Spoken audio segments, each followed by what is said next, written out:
My name is Leanne Balta, and I will be your moderator today. Betsy is your fellow host. She helped get us all set up and ready today. How many of you have looked in your pill bottle? Now, some of you young ones don't have a pill bottle. You do? Okay. How many of you have looked in your pill bottle and wondered, I don't even remember when I started taking this pill? Yep. Yeah. When I go back and remind myself, now why am I taking it again? Yes, so we're not here to chastise one another or shame one another for not knowing, but we're here just to sort of inform ourselves about the medications that we're taking. Do we still need to take them? Well, we're going to ask questions. You might not know exactly what you need to take. You can talk to your doctor about that, but so that's what we're going to talk today about: medication, memory, and managing the details that matter. And we have some great speakers for you to listen to today, to ask your questions of. But before we get started, for the new friends in the room, I want to remind you why we are here. My name is Leanne Balta, and I help families downsize and whatever they need. So I spend a lot of time with families figuring out what's next, and they are often asking me questions that I don't even know the answers to. Well, obviously I don't know the answers to. I'm still figuring it out myself, which is why we're here. We're here because we wanted to create a safe place where we could come together, explore different topics, ask questions of local experts, get to know them, get them in our phones, and do this thing called aging a little bit more together. We couldn't do this alone, Betsy and I. We tried, we got started on our own, but we needed friends to help us, and so we have education partners in the room, and I just want to say how helpful they are to me. They are experts at their own crafts, and so they are my go-to people when I have questions, and so I want you to meet them.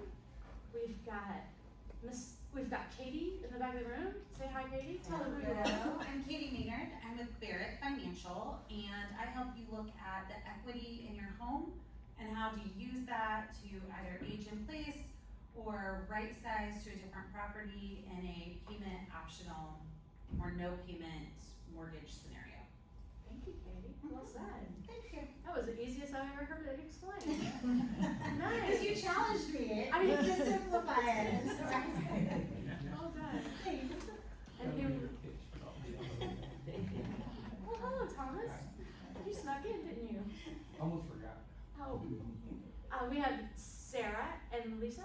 Yes. Right? Yes. Sarah and Lisa. Yes. Your store going to tell. Yes, this is Sarah Newton, and she's our marketing director, or specialist at Storen Financial. My name is Lisa Kellum, and we have 4 pillars of business at Storen. We have an advisory side of the business, we have tax, we have business services as well, and then financial wellness, which is what the program that I am managing. For that program, we help seniors and their families in managing day-to-day finances, serve as power of attorney, trustee. We walk alongside families to help improve their quality of life in other areas and help with the financial matters. Thanks, Lisa. All right, and we come around here. We've got Miss Sydney. Hi everyone, my name is Sydney. I'm with Assisted Living Locators, Dave Holder. Got it there on the screen. Always in the corner. Always in the corner, those glasses. We help families find senior living options. So kind of think of us as a realtor for senior living, 55 and older, all the way up to memory care. So, and it's free to the client. You don't pay anything to Dave. We're here to educate and empower the process of senior living searches. So. Yeah. And as we talk to you today, it is not about trying to sell anybody anything. You see the people in the room because they are my friends that educate first. And so it's about learning what our options are and having those resources in our phones so that we can call someone. And what I love about them is everyone in this room will meet with you and talk to you, consult with you about what your goals are first. So I just want to make sure that everybody knows that we're not here to sell you anything. Thanks, Sydney. We have JJ. Hello, my name's JJ Nance. I'm with Home Instead. We do caregiving and personal care services. allowing our older adults to age in place, we call it, whether that's at your own home or in a living community situation.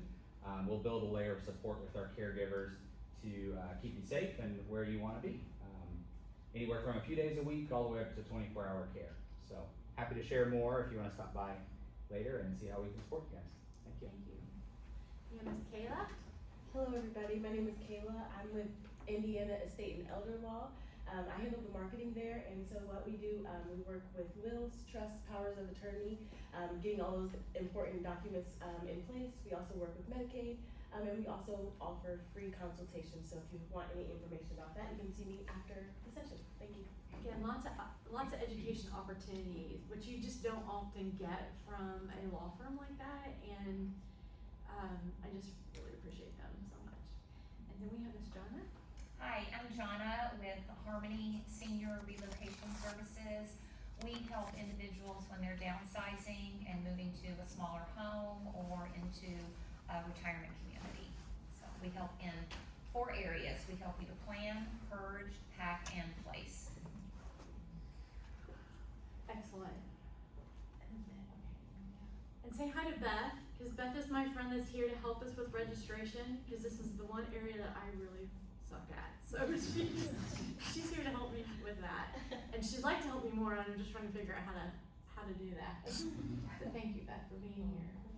We are gonna meet our education panelists in just a minute, but before that, a few housekeeping items, the few changes that we've got going around. First of all, restrooms are always good to know where they're at. They're out the door, quick left, long right to the restrooms. On your seats, you have a worksheet for today with just, we'd love to hear what you think of today. Any questions, anything that's getting, working well, things are getting on your nerves, things you wanna hear about, things you don't wanna hear about. There's also a way for you to register. I did successfully register people for today, because last month they said they wanted registration, so there's a place for you to register so you don't have to go through that process. And on the back side of that worksheet is some resources from today. So not only will you jot down some resources from our panelists that you hear today, but I've thrown some on the back for you as I was researching today. You will also have the blue sheet, which I kind of just blended those two, sorry about that. White sheet's for you to take, blue sheet is for you to give me feedback and sign up for next month's seminar. All right. I'd like to go ahead and ask for our panelists to come up now, as you stood there, and come on up, and you're gonna clip your microphones up onto your shirts, but they're already on. So Betsy got them ready for us.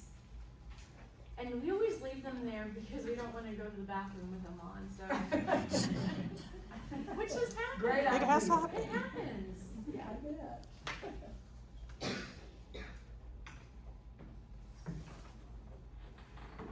Now this is when I show my age when I'm dealing with these things. Yes, it's so. So that, believe it or not, was some feedback that I have had from panelists. Why do you make us sit on those chairs? And of course the thought is about making things better for the guests, but yes, that has been feedback. And if I had what do you call those things, little riser, a riser that I would of course trip on as I got up on. I don't have a riser, so we went with the tall chairs. Hi. Oh, I like the tall chairs. I'm good with it. Yes, some of us are blessed with height and beauty. And some of us are not. What I would like, before we get started, is we're gonna talk about medication and managing, but what I'd like to do is, I'd like for you to introduce yourselves to our guests. You have graciously spent your time to come here and let us pick your brains today, so thank you for that. And then let's go ahead and start with Diane. My name is Diane Healy. I am a retired geriatrician. How many of you have heard of a geriatrician before? A few few of you, good, half of you maybe. So I am a physician, trained in internal medicine, but went on to do another year of study in older adult medicine, geriatric medicine. So I am a geriatrician, not a gerontologist. So gerontology is anyone that studies the aging process. It does not at all have to be related to healthcare or to medicine. It could be anything about aging. I'm also not a gerontologist. I'm not sure that that's a real word, but I always kind of laugh at that one. I'm not saying anything like that. I always laugh at that one because it reminds me of paleontology, which is the study of fossils. That is not what I do either. So no fossils. So anyway, I'm a retired geriatrician, and I spent 35 years at St. Vincent Hospital at their Center for Healthy Aging, along with my husband, who is also a retired geriatrician. So anybody that was here last month, he was up here with you last month. Yeah. Anybody remember Patrick? That was yeah. I remember. Yeah. Who couldn't sit still in his chair? He never can. Thank you for being here. Sure. Did you tell them about Healy's on Aging? Oh, no, I did not. So when we retired, we weren't really ready to completely give up everything because we loved what we did, but it was just time to do that. We were getting old enough and wanted to enjoy doing other things besides being in practice, so we started a company that we call Healy's on Aging, and it is primarily educational. So we will come do things like this. We will speak to physicians groups, nursing groups, church groups, anybody that'll listen to us, because one of the things we learned over our 35 years in practice was that even though we've been educating all along, there are still plenty of gaps in knowledge for any of us, whether it's you in the audience today, so thank you for being here, or whether it's your physician, or anybody else that you might be out there working with. So we figure that anybody that can still hear some of these messages that are still important and pertinent, we are very happy to share that. And you were associated with the St. Vincent's Hospital for many years? Yes, with St. Vincent Hospital, Center for Healthy Aging, and they're still there even though we retired. Center for Healthy Aging is still there and has geriatricians providing the same care that hopefully, we were giving as well. Thank you. Then we have Miss Lisa. Would you tell us about yourself?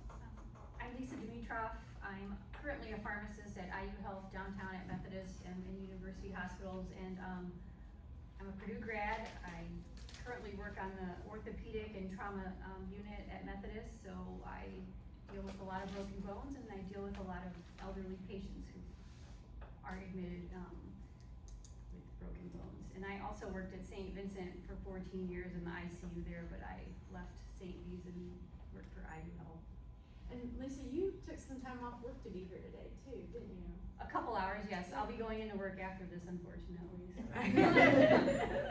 And short notice. Short notice, We yes. were connected. It's in what I'm doing when I'm putting together the panelists. It's all about who do you know that I need to know, and so many of you connect each other. So it was another panelist that introduced us at the last minute because I needed you. I needed you specifically for today, and I'm just so grateful that you could do that in such short notice. So thank you for that. We thank you. And then we have our friend LaShawn. Hi everyone, my name is LaShawn King. I am with Graceful Aging Home Care, and it's almost home health care. We're waiting, almost there for the state to come and review us.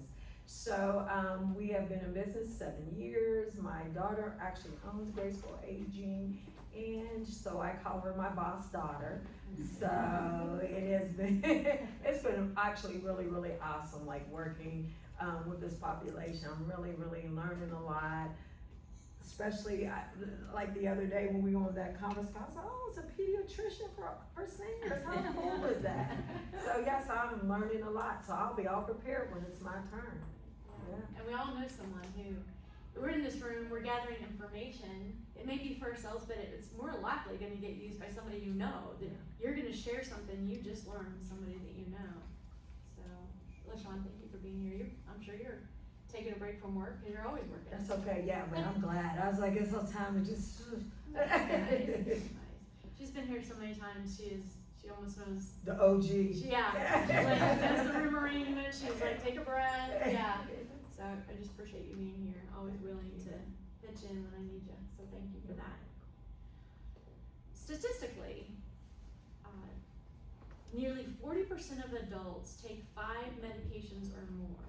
And so these taking 5 medications or more is actually at a level associated with being at risk for falls, confusions, hospitalization.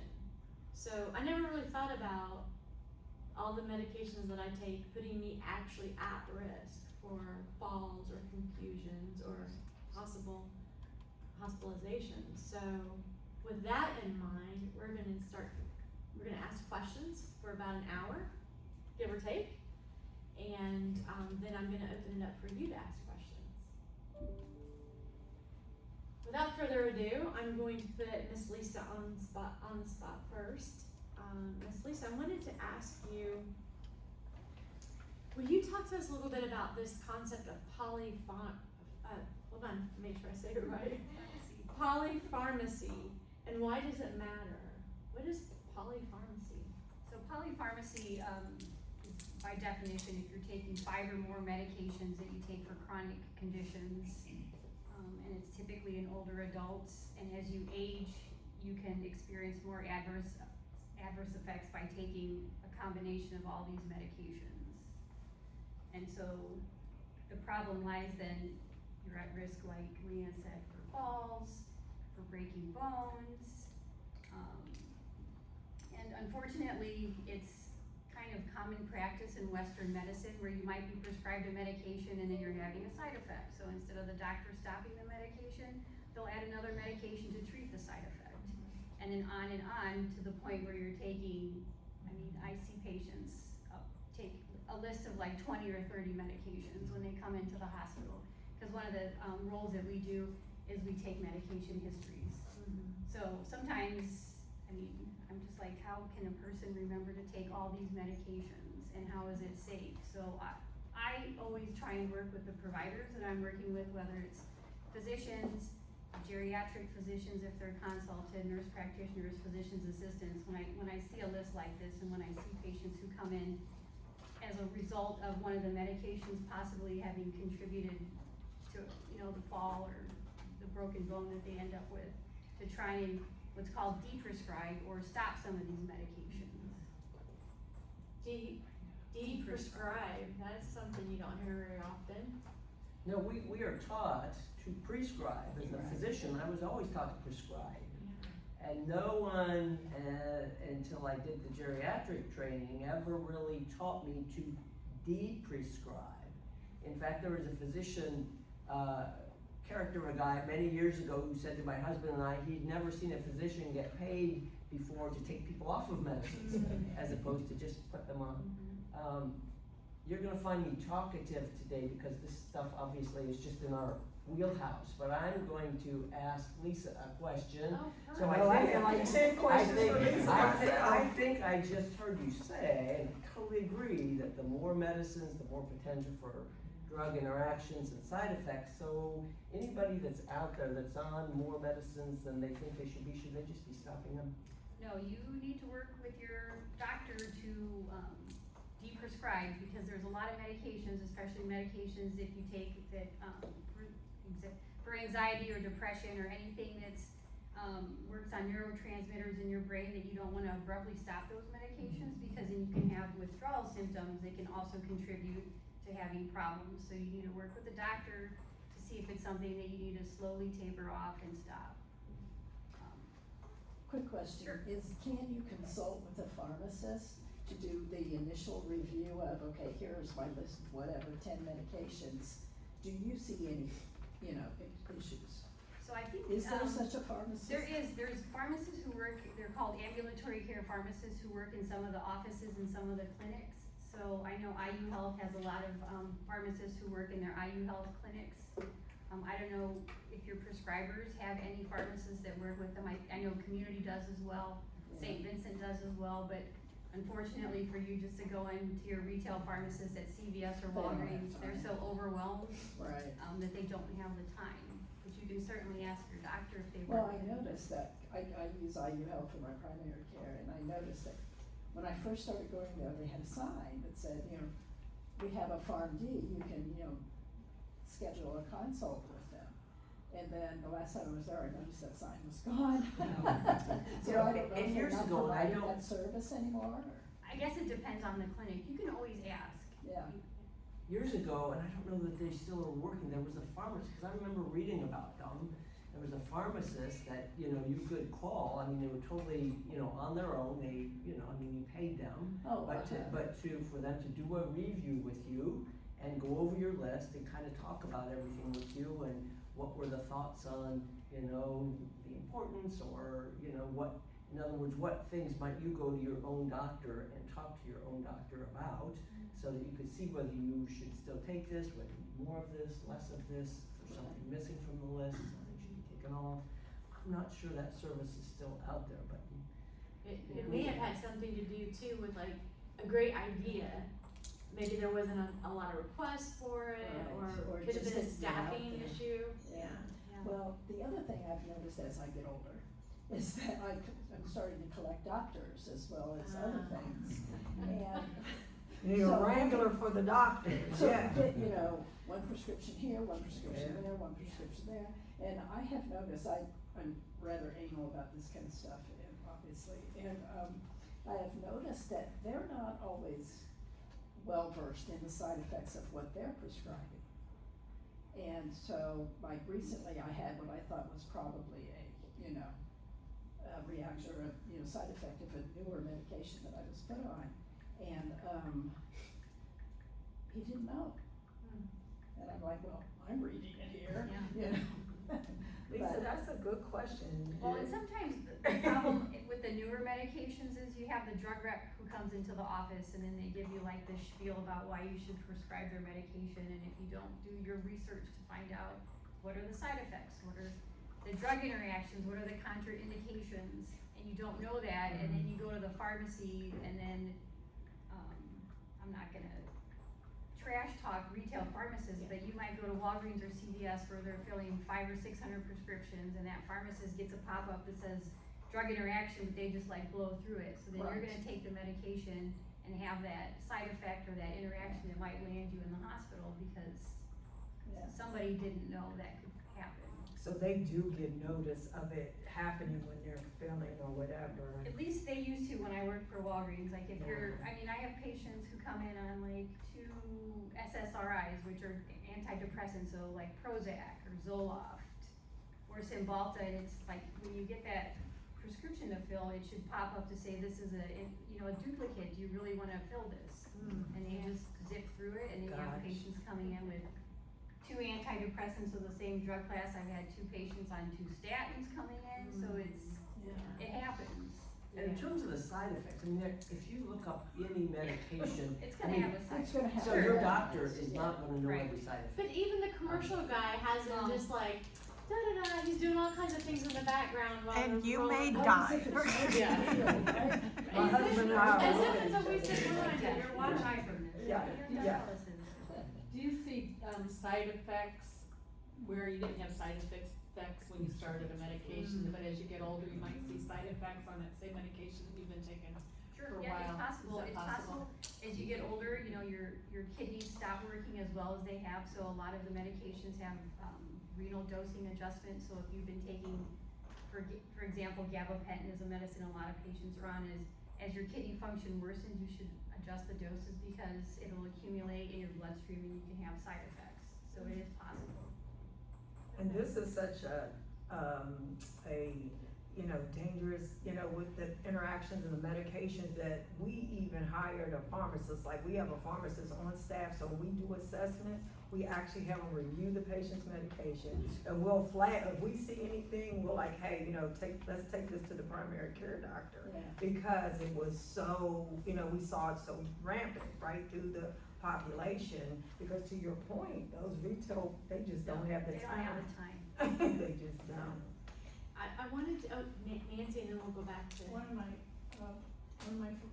pharmacies is Meyer, and when I picked something up, yesterday, the gal who, in the window, who was handing me my prescription, said, are you aware that it's gone up double your previous dose? And I said, yes, and thank you for asking me that, that's very nice of you. And they always, even on the when I go on the inside to pick something up, they always say, would you like to talk to a pharmacist? So they're really good about stuff like that. Thank you. Meyer, like for Meyer. Well, you're supposed to offer counseling, and when I worked at Walgreens, they'd be like, no, I don't care, how long is it gonna take for my prescription? Right, you should say yes. So- Waited already Yeah, 45 so- minutes. I wanted to ask you, Lisa, which medications most commonly affect our cognition? Sleep aids, medications like Ambien aren't intended to be taken forever, but we have patients who are on them for years. Medications for anxiety or depression, benzodiazepines is a drug class that most of you probably have heard of, Ativan or Xanax. Or Valium, that are, that can affect your cognition. And those are so routine, Yes. like, people do take them routinely. Your husband would have talked to us about this, like, didn't he talk to us a lot about sleep, and if you're not asleep in 20 or 30 minutes, get out of bed and do something. He was exercise, And because you are sleeping. medications are over the counter, does not automatically mean they're okay. Yeah. So one of the worst ones you can do for yourself over the counter for the sleep is Benadryl. And, you know, we know that if you take something like Benadryl that has the active compound that's in Benadryl, if you take that nightly for years, your cognition, your brain function has the risk of slowly worsening over years, in fact, to the point of dementia. So just because it's over the counter doesn't make it okay. What, I want to ask you, Diane, any medications that you're aware of that mimic memory loss? Basically the medications Yeah. that Lisa just mentioned, and that memory loss can be that you just feel a little cloudy in your head, you feel a bit confused, whatever that means, you feel like you're slower to function, and that you're just not thinking as quickly, maybe even remembering quite as well. And so one of the first things we would always look at is, are you on medicines that could be making that happen? Again, we would not ever want you to totally stop things on your own, but make sure that you are, you know, going in and asking your care provider, whether that's a nurse practitioner, a PA, physician, whoever your care provider is, take your list with them. We always think that, you know, your doctor has this fancy computer so it knows what you're on. No, it doesn't. It doesn't know what you're on. The only one who really knows what's going in your mouth, you. I mean, you're the only one who knows what's being put in there. So you should always carry with you a hard copy, or at least in your phone, a list. It can't be a list on your computer at home that you don't have access to. You should always carry a hard copy, updated the minute a dose is changed, because if you do end up in the hospital or somewhere and you've given them a wrong dosing, things can get worse quickly from whether you all of a sudden have yourself on too much or not enough of something because you didn't carry the right paper with you that said the dosing you're currently on. When do we know, like, memory is, like, memory challenges are a real concern? Like, we all experience them. Yeah, I do. I do. When do you know it's a real concern? And by that, I'm going to guess you're asking, do we need to be concerned about Alzheimer's disease or dementia, something like that? If you're having memory concerns that are progressive and over time and slowly getting worse, you need to be concerned. Now, if you truly do have dementia, you might actually be the last to realize that. How would you know? You don't. You don't. It's your home care company coming and going, I've been with you long enough, I'm seeing change. Your family noticing that they've seen change. We need a safe word in case she starts to tell me that I'm losing it. It's much less common that the person themselves knows that. So if they do realize that, which many people do, there can be all kinds of things doing that. Medications. It might be that, you know, you're drinking too much alcohol. It might be that you're depressed. It might be that you're anxious. a whole host of other things are more likely if you're the one noticing it in yourself, and still seek help with that. What can be done? Is there something we can change? So if I have a concern, if I'm thinking that, wow, I just really feel like I'm forgetting a lot these days, what should we do? What do you think? What do you think the first step would be? I think the first step is go to your physician. Okay, talk to my doctor. Take your medication list with you. Okay. And, see what they see from there. I mean, they may see something right there, they may not, but ideally, if they are not seeing anything, they're doing a depression test with you, they're doing a true, just quick little memory test with you, just to see where you are and what's truly happening. They also wanna know, and again, if there's true memory concerns that might be a dementia, they wanna know how well you are able to function. Can you do everything that you used to be able to do? If you can still do absolutely everything for yourself and appropriately, like do your banking and turn on your remote control and use your stove, if you're doing all those things the same as you've always done and those aren't worsening, even if you think you have a memory problem, it's probably not dementia. Okay. Again, you're not gonna be the one to know that. It's the people around you who are going to know that. Remember Patrick was saying when he was here last time he had gone through the wrong door. And then he said, but that's okay, as long as I figured it out, I'm okay. Yeah. So that was encouraging. Yeah. I walked away with like that. I was like, okay, as long as I'm still able to figure things out, I'm probably still okay. Right. There are normal aging things that happen to all of us.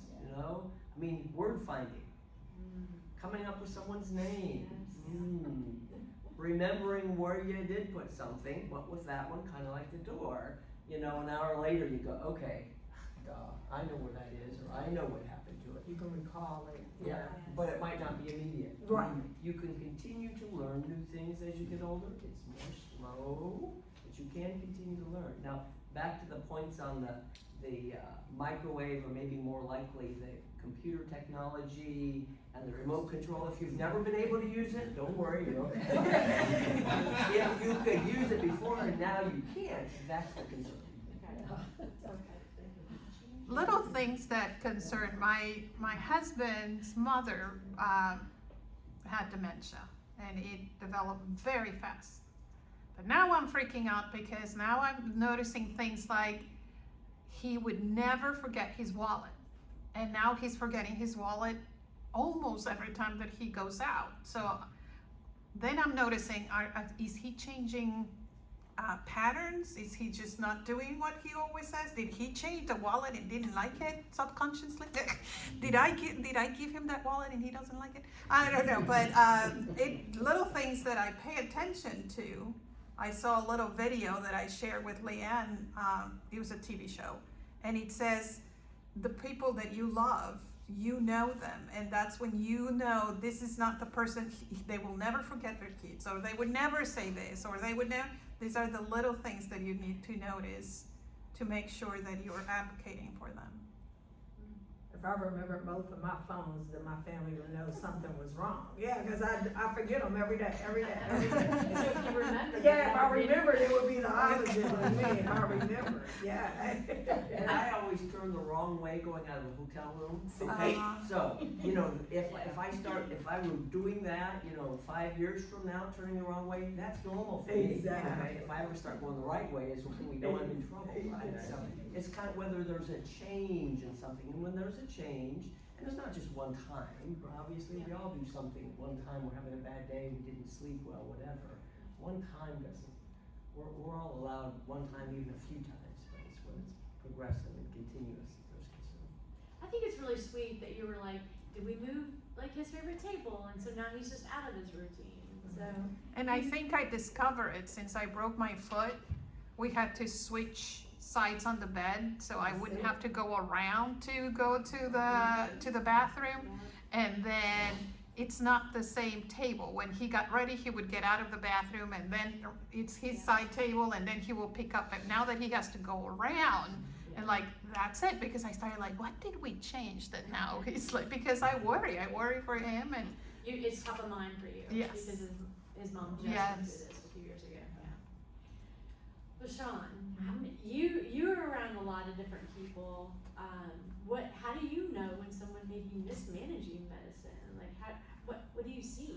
Behavior changes, their appetite will change, like, they're tired more, they're irritable, they might fall, dizziness, those type of things that the caregivers are even gonna mention, like, this does, they're not themselves today, or, they're moody, or, a lot of those different things that you'll kinda notice when they're off, cause you're in their home so much that you kinda, you know them, right? They kinda become a part of your circle, so you know them, and you know when something is not right with them. Yeah, we do.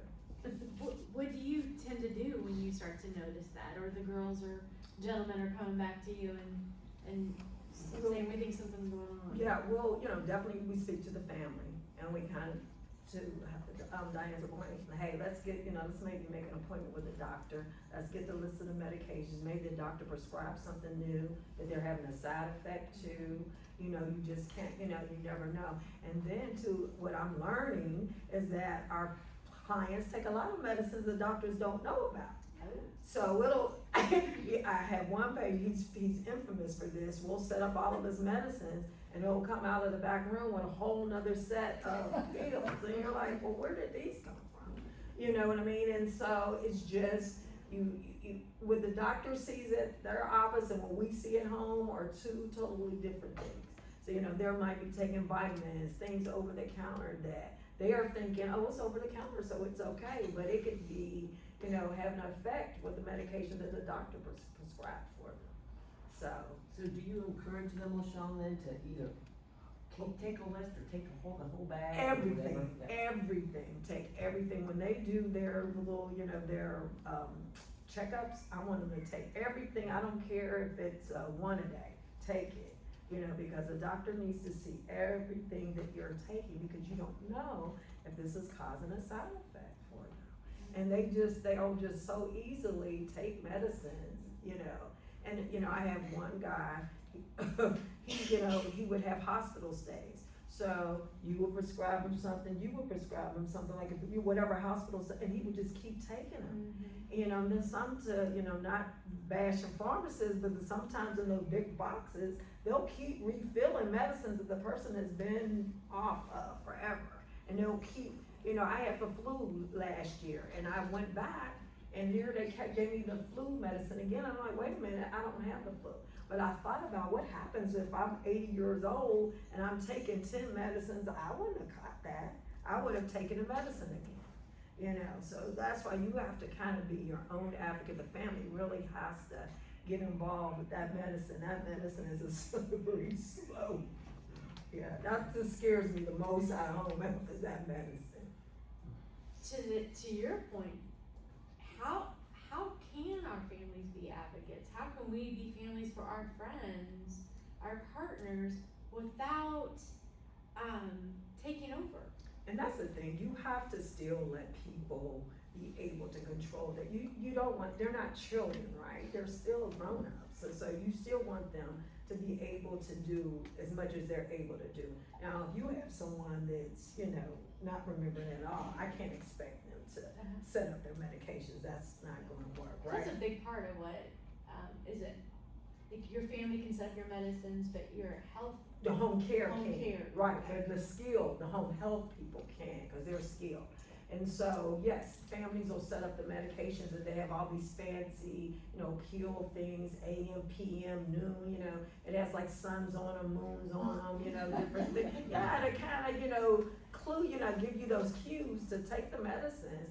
And for the most part, it works, but I think for most people, it's routine, right? It's being organized, like you fill the pills the same time every week, try to stick to that routine.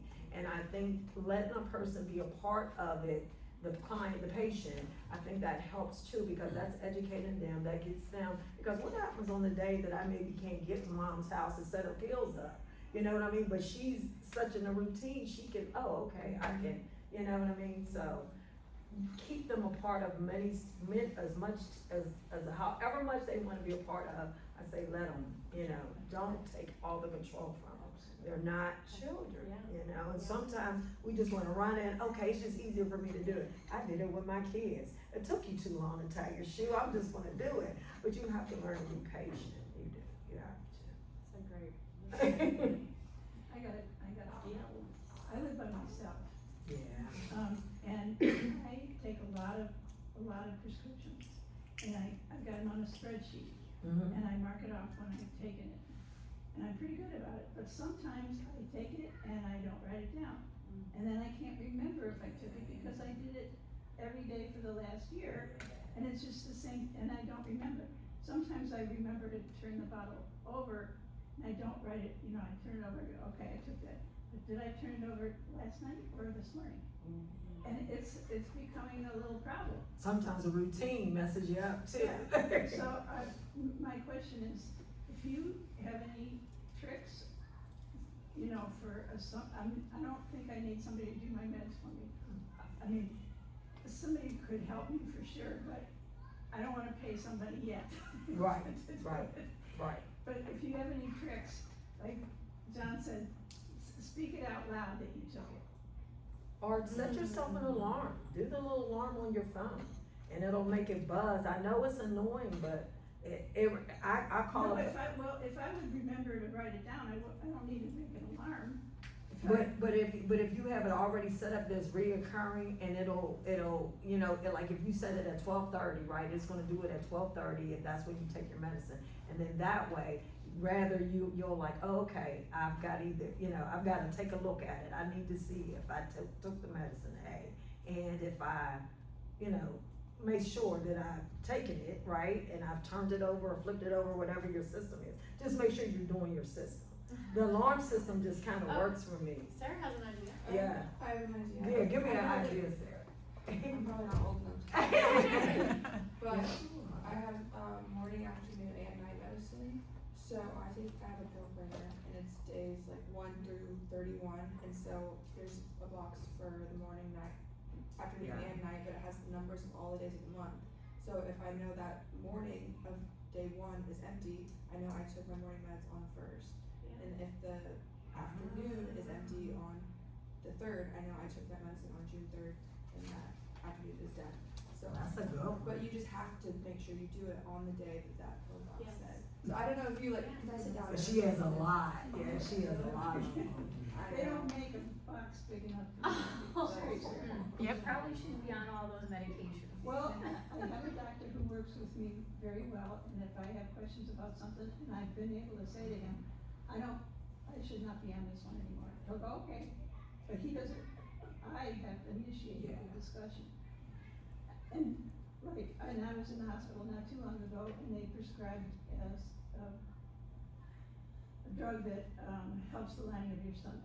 Well, I looked it up, I know a little bit too much, so sometimes I get in trouble, I have a master's in public health, and I own a GNC store. That's So okay, you're your I'm own advocate. So, okay, so You're I the looked best up this patient. drug and it says this drug is not useful after 3 months, and I was on month 5. And they weren't gonna tell me that I didn't need to take it anymore, so I would tell them. And that has been more than once or twice. And that's gonna be probably the standard for, yeah. So this brings me to my last question is, Lisa, tell me this what's a medicine review? What if Nancy wanted to have a medicine review? How would she go about that process? Like I mentioned earlier, some of the clinics and offices have ambulatory care pharmacists. I was just thinking, I know some of the compounding pharmacies and some of the pharmacists in the compounding world also are providing consultation services where they'll look over your medications. But I don't know how far that will go, but I mean, I know when you come in the hospital, we'll review your medications for you and make sure, like I said, I'm very anal about that, and I always look, and if there's a chance for me to make an intervention, I will do it. Whether the doctor will work with me or not, that's another story. Half the time, they'll work with you, the other half will be like, well, their primary care doctor put them on it, they need to talk to them when they go home. But don't break a bone to go see her. I just Yeah. lost my 4th primary in 2 years. You I lost mean, it's, them. yeah, they closed the office. It's, and seriously, it's really, It's hard. It is hard. it's It a is. jungle out there. It is. It really is. More questions, huh? We're supposed to be answering your I would, in terms of all these medicines that you're trying to take, I would still, again, say, write out that whole list of absolutely everything and the dose, and ask them to write in front of you, please tell me about each medicine. Why am I taking it? Do I still need to take it? I know all that. And have you done it? Yes. In fact, I had one list I went into the doctors because it didn't, when I entered the list online on my profile, it didn't say, it wouldn't keep it. So I wrote them all out by hand. I went into the office, I gave it to the doctor's, assistant. I said, please give this to Dr. So-and-so, and she said, I will. And the next time I talked to him, he never got it. So I did it again, and I handed it to him in person, and then he looked at it. But it's like, I can go online and find out I know what the drugs do. But my big problem is and I know what they gave me a second blood pressure medication, instantly caused my ankles to blow up. And I said, I don't care if that's not a serious situation, I do not want blown up ankles. And so I said, I'm gonna go off of it, okay? That was after a week, it blew up in a week. And they said, okay, no problem, but there wasn't any discussion about what else could substitute for that second drug, or let's raise the first drug up a little. And so finally I did my research, and I came back and I said, I see that I can take a higher dosage of this other drug, would that be all right? Yes, that's a good idea. That's what I'm dealing with. You're frustrated with Yes. that. Yeah, right, I right. can feel her. Breaking out in sweat, sorry. Yes, and a point being made out there, and I agree with, but we also just said how tough it is, and that might be the time to find another doctor. And by the way, for those of finding a doctor is difficult, finding a nurse practitioner is less difficult.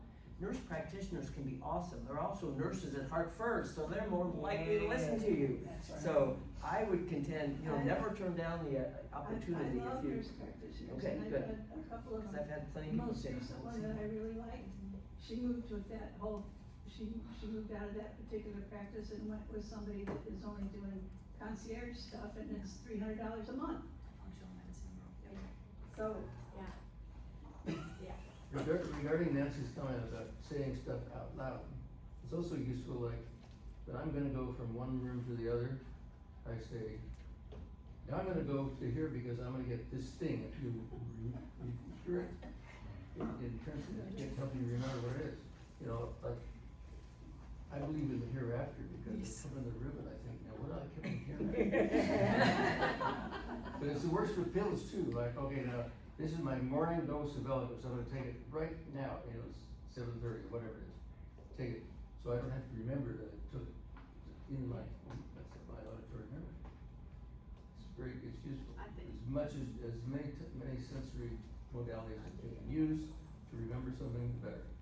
That's a good idea. Yeah. So I'm gonna go into the kitchen to get the apple that I want, instead of getting into the kitchen and forgetting that I was going in there for the apple. Getting a cupcake instead.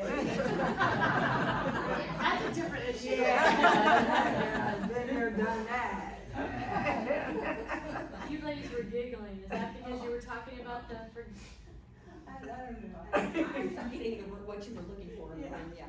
Yeah, I really have found my phone being helpful. All my medications are on there. and what do you use for that? It is, I think it's called Apple Health. It's a little hard. So it's an app that's on there, and it's a pain to load them all in. But then I set the reminder, if you haven't taken them or whatever, then 30 minutes later. And then it also brings up the, if I get a new medicine, that there's either a first, second, or third issue with taking these two medicines together.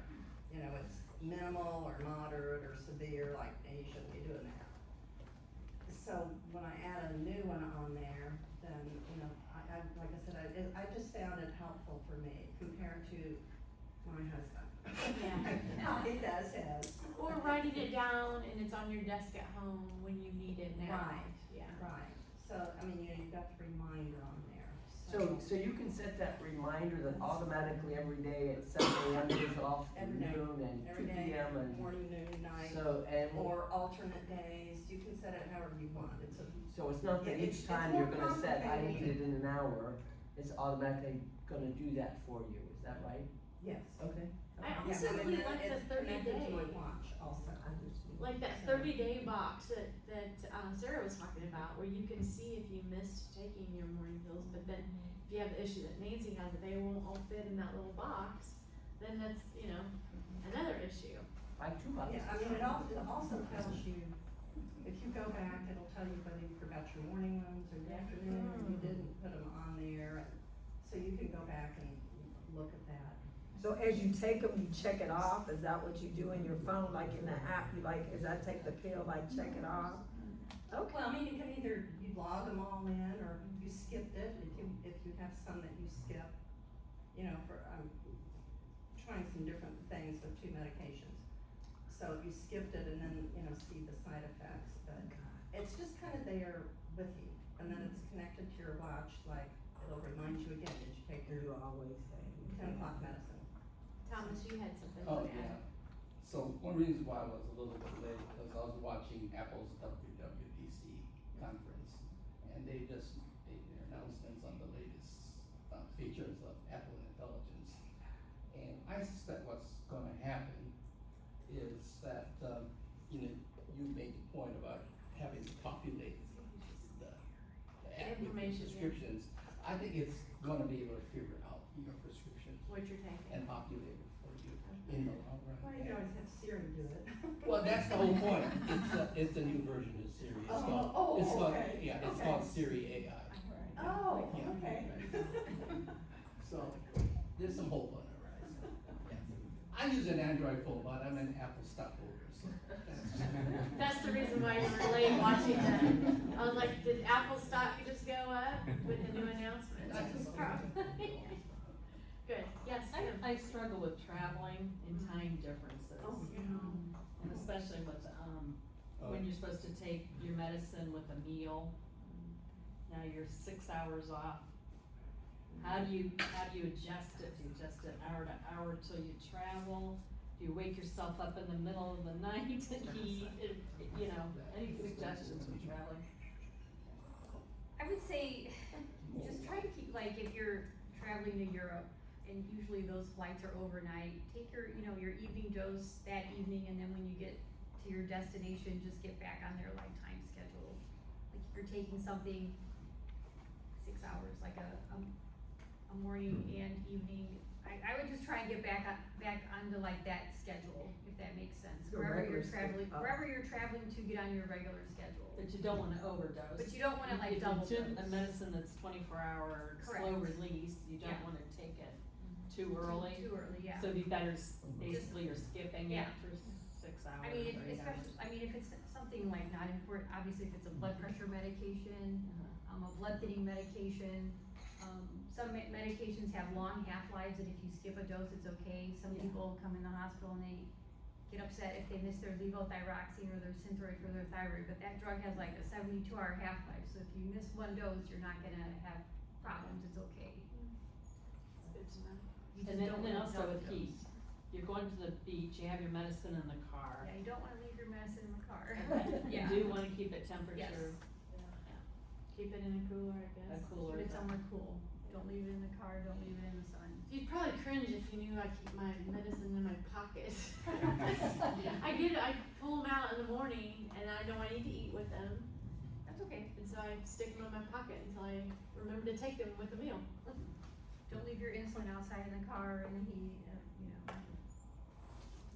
Well, I just wanna throw one little thing in there, Lisa and I was just saying, we don't even have to worry about it, AI is gonna take over this whole thing, and we're all gonna be, The doctors will be AI, the medicines will be AI, so. Well, if they listen to us a little bit better, it might not be a bad thing. Yeah, but they were talking about medicine just the other day, I was watching a morning show, and they were talking about like going to the doctors and AI, like how they were gonna incorporate that. And it really, kinda concerned me, cause I'm just like, wow, we're gonna really literally take all the human element out of this. This is gonna all be transactional. And they were just saying that AI now has gotten so smart that humans don't prompt it anymore. Like it literally just does it by itself. And I was like, I don't know about you, but I don't want a robot to be able to think without a human telling it what to think. Well, or at least having a human reviewing it. Exactly. I have no problem with using the technology. Right. But I will always believe that our brains work in a way that is gonna be slightly different than a computer. I hope to God. Empathy, soul, yes, Yeah, things like that. And also we make connections that you can't teach a computer to make. That's the Mental scary part. connections. Yeah, that's the scary. But yeah, the whole AI thing is like, We're gonna have a security and safety conversation soon this year. computer, good. Kim? Are there, your geriatrician, are there very many of them out there? I'm looking Oh, yeah. to change a doctor, and I would guess that's a doctor you would There are in very his older few. life. I mean, There are very few around. Can you talk to us a little bit about that? Sure, so geriatrician, again, physician, who has background of either internal medicine or family medicine, and then goes on to do extra geriatric training.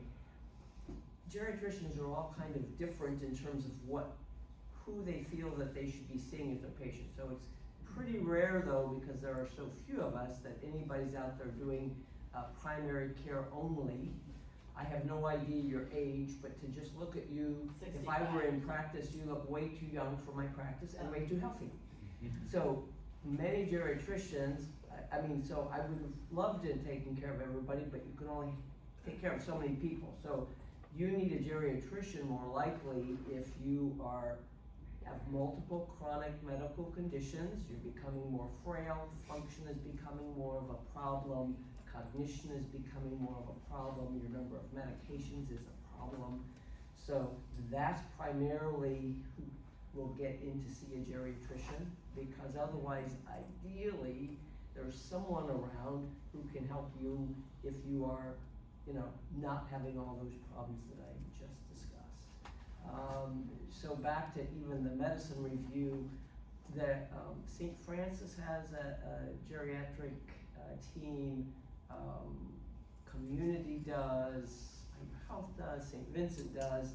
I don't know which of those institutions you could make an appointment in their geriatric clinic to have possibly a medicine review.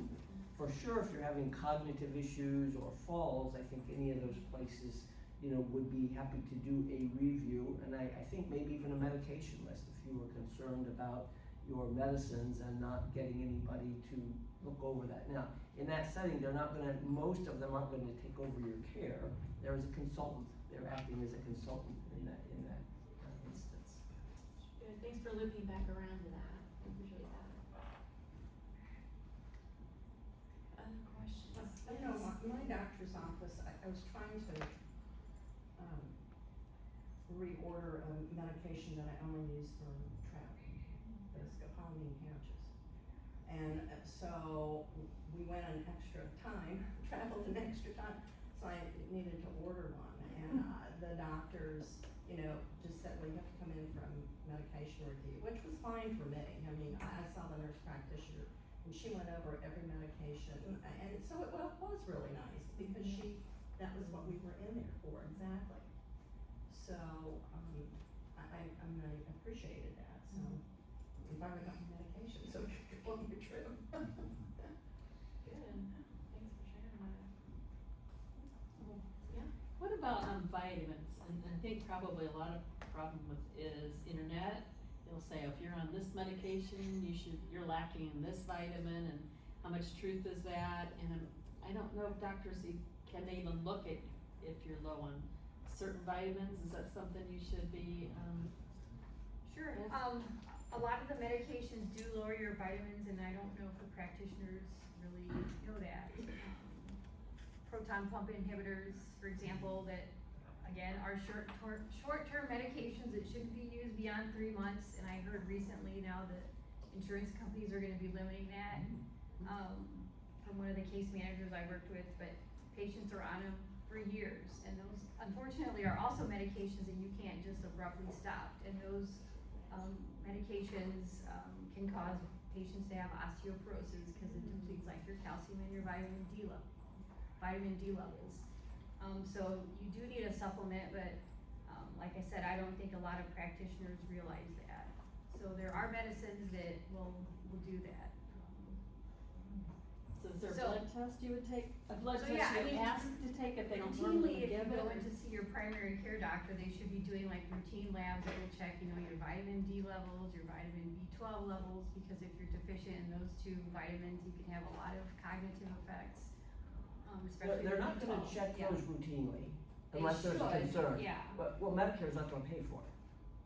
Medicare's Yeah, not that's gonna what pay I to have was your wondering. vitamin D checked, your vitamin B12, unless you have a symptom of some sort. Or unless you Or, have a- or if you're on a medication that there's a high risk, so there are some medicines out there that are high risk. See, I don't know of- the. Yeah, right, so that's why we're both there, because we know, we know Yeah, different yeah. parts of the So puzzle you here. should be, I mean, you can ask your but- doctor to, so that explains why when you go into your doctor and you're like, I want this comprehensive thyroid panel and all these levels to be checked, and they're like, well, why do you want that? You know? Go tell them you're tired. Yeah, so give a symptom. Yeah. And that makes it much easier, and tired is a good one. You can tell that you and Pat live in the same house, because he said the same thing. He's like, if you need something checked, tell them the story that they need to hear to get what you need to get. You have to be your advocate. Yes, yes. And I think it's fascinating that you two do what you do and you're so good at it, but you can't know the whole picture without each other. That's why we do things in community like this. And that's exactly also why you wouldn't take your own vitamins. Like, you really shouldn't go to the store and say, oh, I'm gonna take a multivitamin. If you're on medication, you should probably never, unless your doctor's aware. And they'll do it all the time, cause it's like Most one a people day. do it, yeah. Yeah. My dad takes a whole slew of vitamins, Yeah. whether or not, you know, his doctor Really need them. still does, but. I will make a plug. Betsy and I go and see Swathi at Be Well in Carmel, and we have our blood work done twice a year. And we do adjust by eating better foods. She's like, I want salad I want spinach in your diet every day because my iron was so low. Yes, she will prescribe iron, but she'd actually rather you heal your body with food. Where do you do this? It's Be Well in Carmel. Be Well. But do they take commercial insurance? Cause a lot of these functional medicine practices like Be Well, Yeah. they are, in the concierge, they are cash only. She's right. Need to I know have what you're paying insurance, for it. but it's such a high deductible that I just pay out of pocket for those things. So you're right, you have to look at the whole picture, yeah. Sure, and I mean, you can go see a functional medicine practitioner, a lot of them are MDs or DOs or NPs that have practiced, in practices and they've gone on their own, and so they're looking at the body as a whole and they're addressing like root causes, like why is your iron low? Why are you whatever? So they're looking at the big picture, not just saying, you came in, you know, you're tired, I'm gonna prescribe you this drug or whatever. So they'll do, that's where you can get a more comprehensive, review of your medications, of your health conditions. They'll treat you with, you know, diet and supplements versus prescription medications, and kinda help de-prescribe. So back to just the vitamins in general, is, someone just alluded to, the best place to get most of your vitamins is your food, okay? You know, there are pretty good studies out there that show that just to go start taking vitamins without your body having a true need that's been shown, you're better off, your body absorbs it better through your food than it does through one more pill, which we just said, we're on too many pills. So, and just because all the vitamins are over the counter doesn't automatically mean they're all good, and as we get older, back to that thought, our kidneys don't function as well. Our bodies can't eliminate some of those vitamins, so you can actually get toxic from too much vitamins. So, you know, again, it's all a fine balance. But it really all is about educating and advocating, yeah. Now, I'm turning 65, can you tell me what Medicare plan I need to? Can anybody tell me what Medicare plan I need to buy? They change every year. Well, and, say that again. I said regular plan, not advantage. That's A supplement. Yeah, I'm not there yet, but that's what I keep hearing. I mean, I had to do it because I had a previous problem, and it's like, I know they're not gonna pay for all that stuff, so. But I know when, COVID was in full force, man, those advantage plans were, oh my gosh, they gave you like a car. I mean, it was just like everything that they could think of, they gave you. But of course, that's over now. You know, it's back to reality. And it's having that swing effect. Yeah. Because so much was given Yeah. away. Now it's not. They're really walking a lot of what people have gotten used to back. And our state is in a little bit of a quandary. Yes, it is. Betsy. So I am a terrible person to myself because I know that I have one prescription medicine, and I think that's the one prescription medicine that I have. It's cholesterol or something like that. My husband knows better what it is for, but anyhow, I have the one pill that I know that so when I get sick, when I go to, I just broke my foot and they ask me what kind of medications you are, I just told them that one. But I have like 16 pills that I get every day because I just think, oh, they don't matter because they're supplements.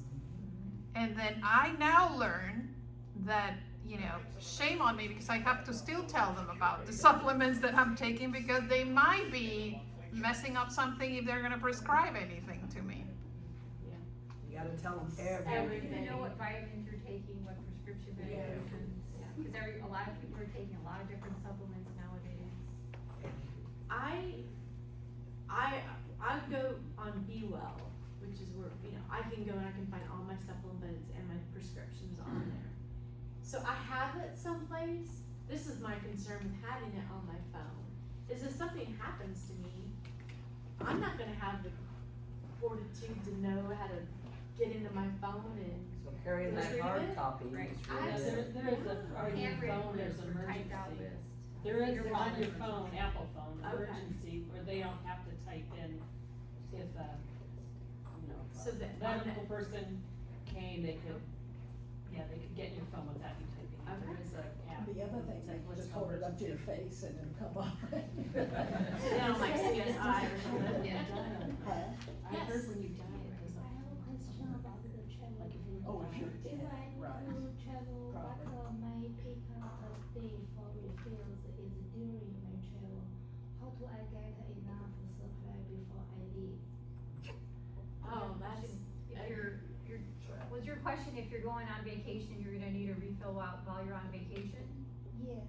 So what you need to do is when you go to your pharmacy for a refill, tell the pharmacist, I'm gonna be gone for a month, 2 months, whatever, and they can call your insurance company and they can get an override. They have your prescription covered for however long amount of time you're gonna be gone.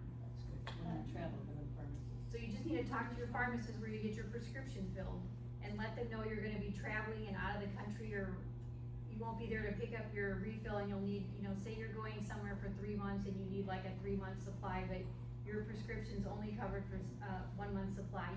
You just need to let the pharmacist know they can contact your insurance company to get an override for them to cover that 3-month or however month. Okay, so they will give me 3 months or something. Whatever, however long you're gonna be gone. You just need to talk to the retail pharmacist and they'll contact your insurance. But be careful, cause if you come back in before the 3 months, they're not gonna give you any extra. No, Yeah, they're not gonna, the insurance company is not gonna give any extra. I love insurance. I just wanted to circle back for a minute, back to when you were talking about wanting people to have their independence as they get older, but one of the first things that led us to the knowledge that Mom had Alzheimer's was, she wasn't feeling well, we knew something wasn't quite right. She said to my sister, I'm not sure if I'm taking my medications right. And then that led us to the checkbook, which you could see at the timeline of when her decline happened. But I didn't wanna embarrass her by asking that, but I do think it's important, if you have seen some changes, to maybe just say, hey, could we go through your medications? Could we start, she wasn't even using the pill boxes at that time. And just collaborate with them, like, Yeah. hey, this is Tuesday, today is the day we're gonna set up your medicines together. Right. And and that's how you kind of make them be a part of it, even though you're the one that's really, actually doing it. But have them sit there with you and just have them, that way they still feel a part of. Right. I think we just get in such a hurry, we just take it over, and then we're not forgetting about the person, and to your point, you wanna keep them with self-respect. I think that is so important as people age. I think that is like, one of the things you don't wanna take away from someone, their self-respect, You wanna be that is such a fine line, and I always think of myself like, this could be me. And I would want someone to treat me with respect and not like I'm 6 years old, right?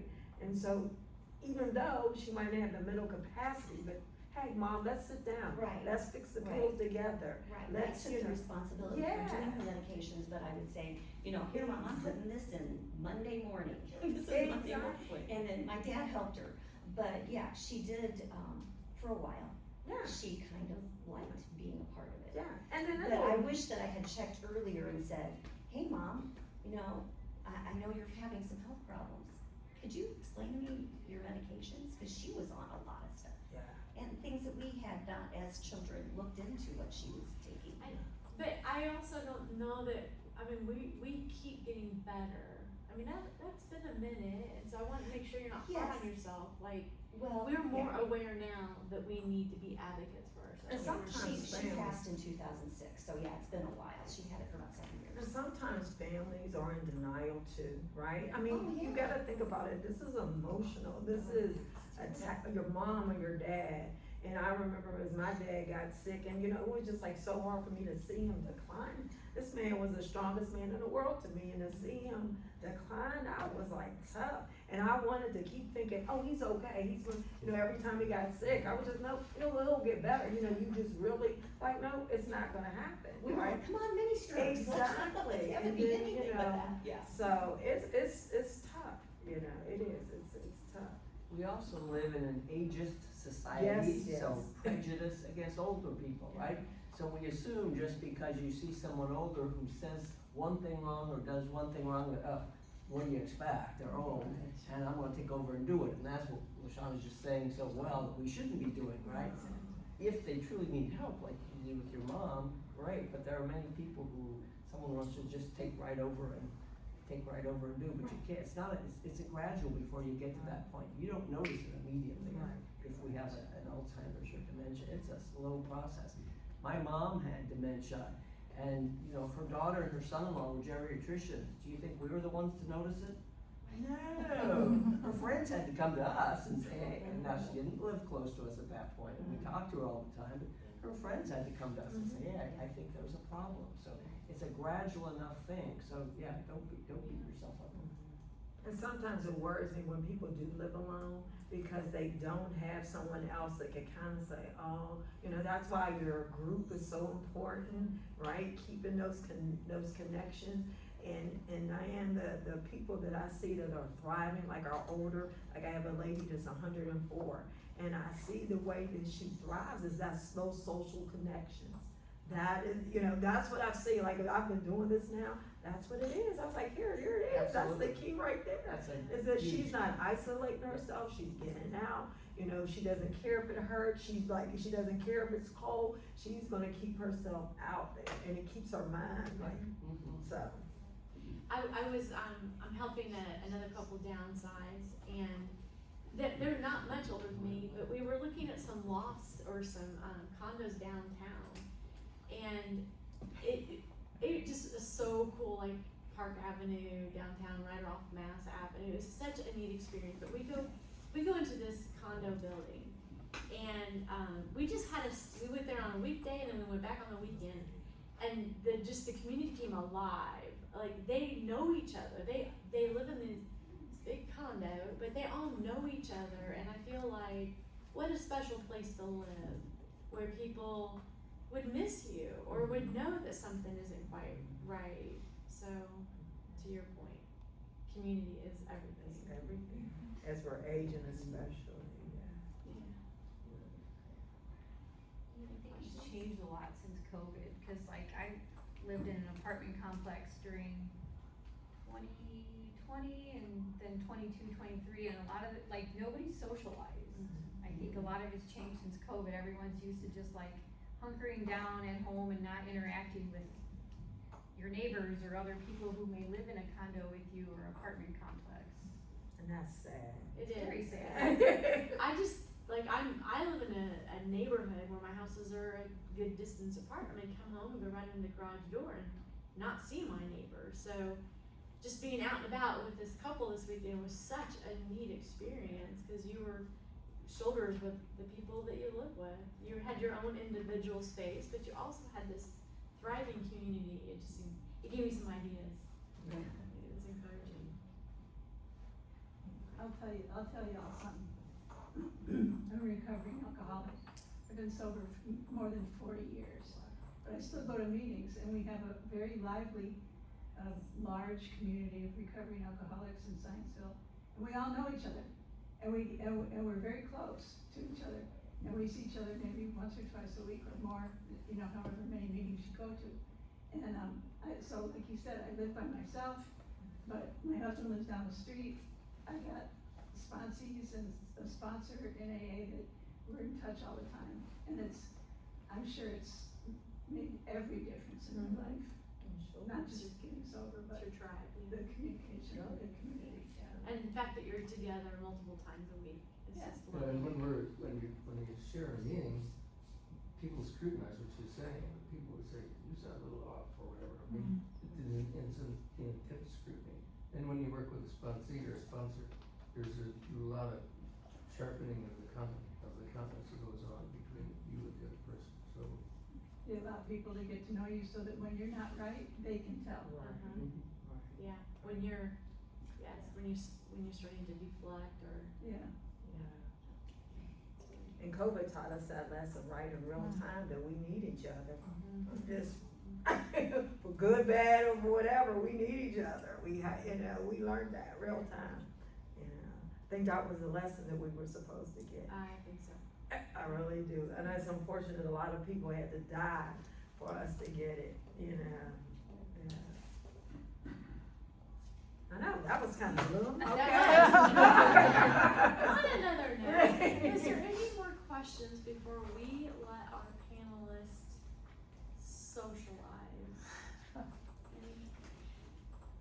Okay, what I would like to say is thank you so much for being here again. I hope you'll come back. I hope I can call on you, give you a little bit more notice if you come back. They say you did great today. Thank you so much.